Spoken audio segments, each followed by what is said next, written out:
আসসালামু আলাইকুম রহমতুল্লাহ। প্রিয় দর্শক শ্রোতা, আজকের ভিডিওতে আমরা মসজিদের সুন্নাত ও আদবসমূহ সম্পর্কে জেনে নেব। মসজিদ একটি পবিত্র স্থান, মহান আল্লাহর ইবাদত করার জায়গা। মসজিদে প্রবেশ এবং বের হওয়ার অনেক সুন্নাত ও আদব রয়েছে।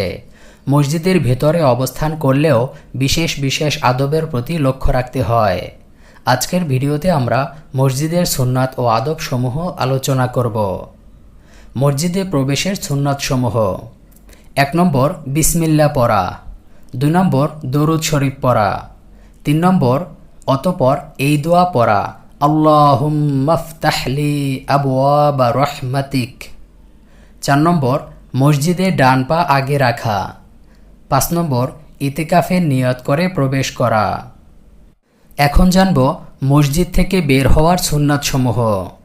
১ নম্বর বিসমিল্লাহ পড়া, ২ নম্বর দরুদ শরীফ পড়া, ৩ নম্বর অতঃপর এই দোয়া পড়া, আল্লাহুম্মা ইন্নী আসআলুকা মিন ফাদলিক। ৪ নম্বর মসজিদের বাইরে বাম পা আগে রাখা। ৫ নম্বর অতঃপর প্রথমে ডান পায়ে জুতা পরা, তারপর বাম পায়ে পরা।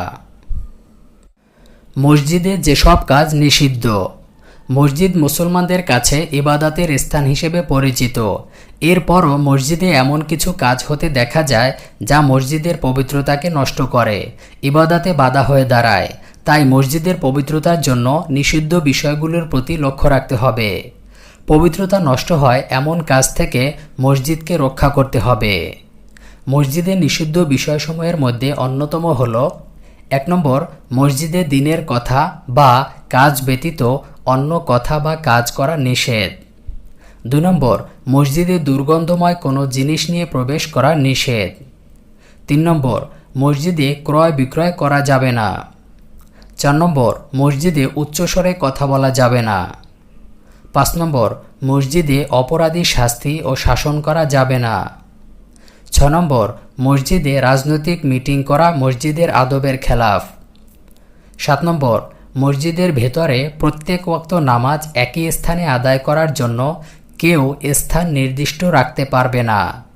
যে যেখানে এসে প্রথমে স্থান নেবে সে সেখানে নামাজ আদায় করবে।